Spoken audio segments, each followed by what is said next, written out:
In today's lecture, we are going to learn about the manufacture of SSP, that is single superphosphate.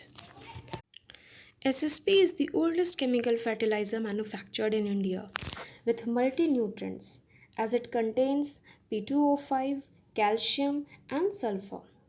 And why do we require these two elements in our soil? See, sulfur is used by the plants in the processes of producing proteins, amino acids, enzymes, and vitamins. Whereas calcium also plays a very important role in plant growth and nutrition.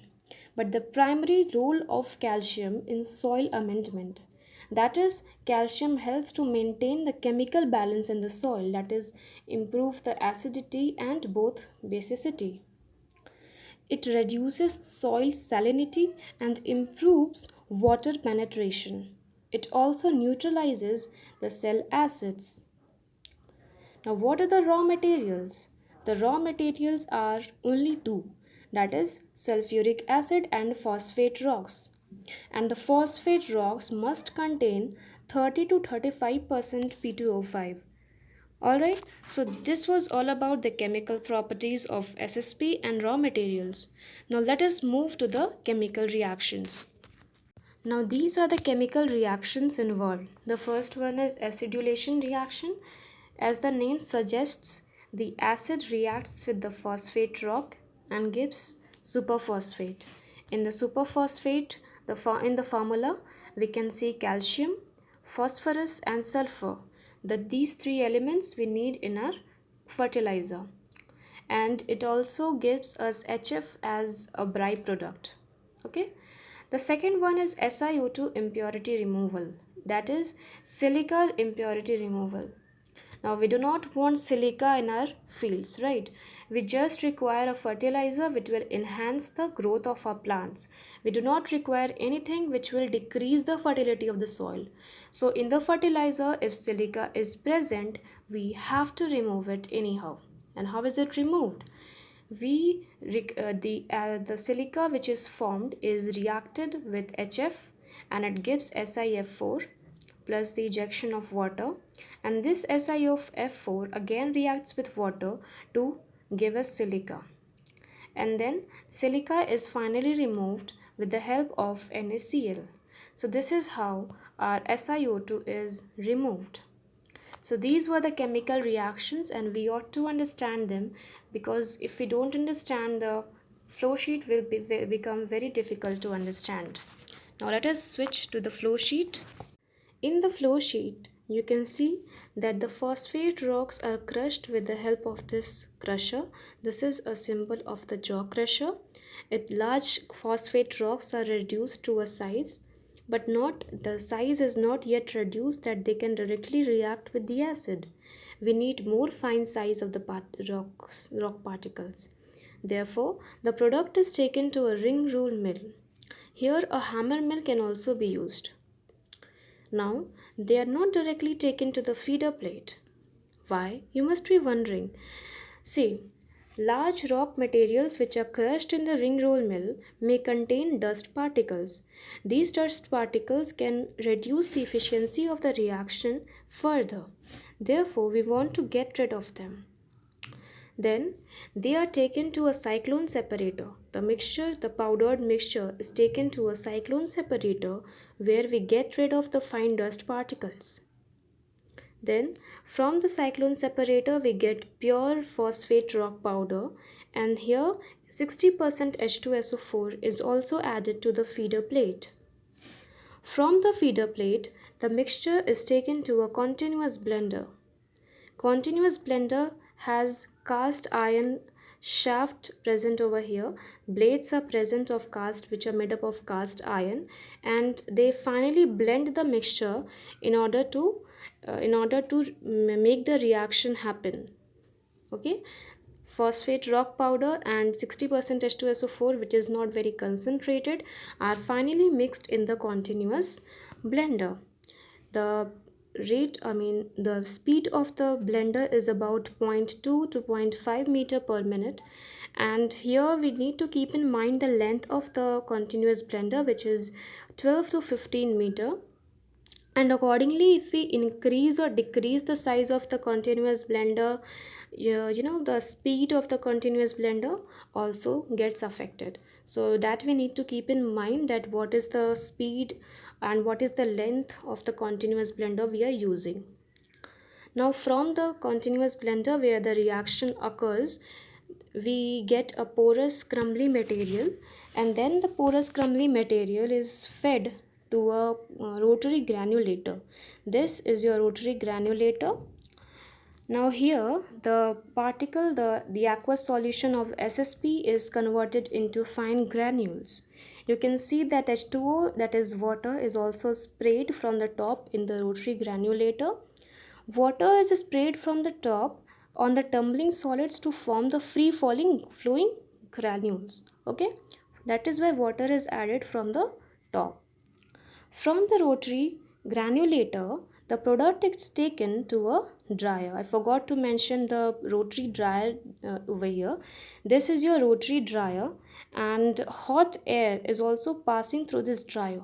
We already know that in dryer what we do, we just dry up the fertilizer or the whatever the chemical is to get it in a fine powdered form. So in the dryer we get a very fine particles, very fine fertilizer, which is ready to get bagged and shipped. Here we get SSP finally. So this is all about your manufacture of SSP, that is single superphosphate. But there are few points which we haven't discussed. Okay, so let us discuss them.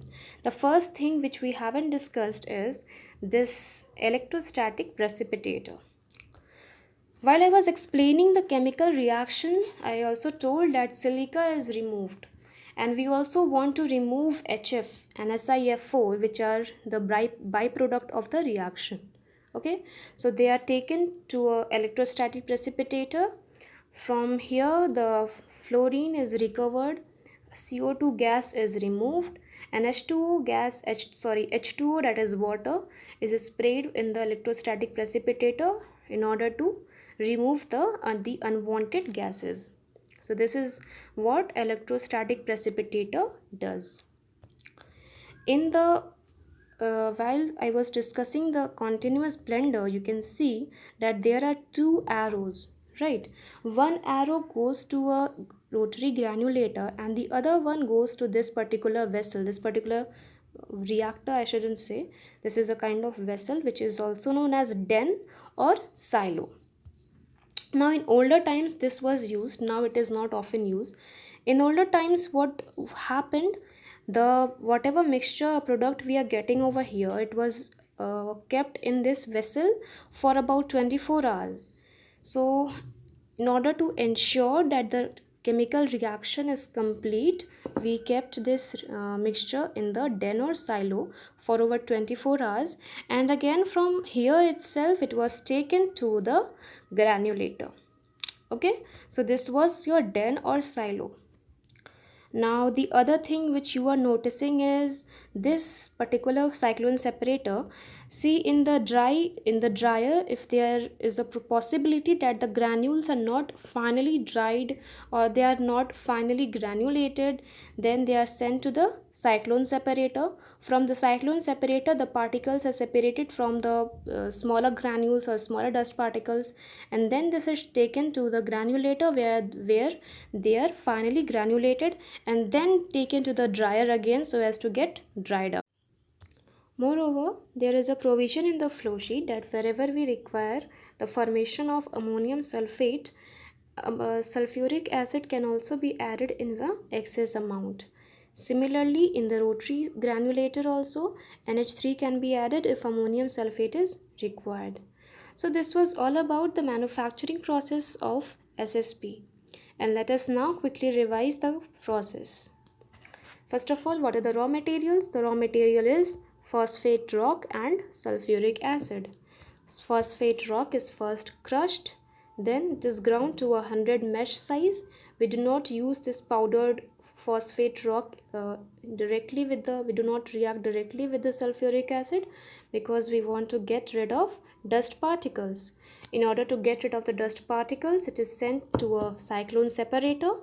From the cyclone separator, we get powdered and pure phosphate rock powder, and then it is taken to a feeder plate. In the feeder plate, along with the powdered phosphate rock, H2SO4 is also added. Both the mixture of H2SO4 and the phosphate rock powder is then taken to a continuous blender. In the continuous blender, the mixture is finally blended. As the name suggests, blender. The mixture is finally blended with the help of the cast iron blades which it contains. Okay, and then the porous crumbly material is taken to a rotary granulator. In the rotary granulator, water is poured from the above to the tumbling particles in order to form free flowing granules. From the granulator, the mixture is the granules are taken to the dryer. This is your rotary dryer, and in the dryer hot gases are also added from the beneath so as to dry the granules, and from the dryer it is now ready to get bagged and shipped. Few things which need not to be ignored, that is the den. That is, in the olden times we used to store the mixture from the blender for 24 hours in order to ensure that the chemical reaction is complete. Okay, and then we took it, and then it was taken to the granulator. One more thing, from the dryer, if the granules are not dried nicely, we again take it through a cyclone separator to the granulator, and then from the granulator it is again finally granulated and then taken to the dryer. Okay, and electrostatic precipitator are also used over here to get rid of the CO2, to get rid of silica, to get fluorine as a recovered element. And this was all about the manufacturing process of single superphosphate. Thank you.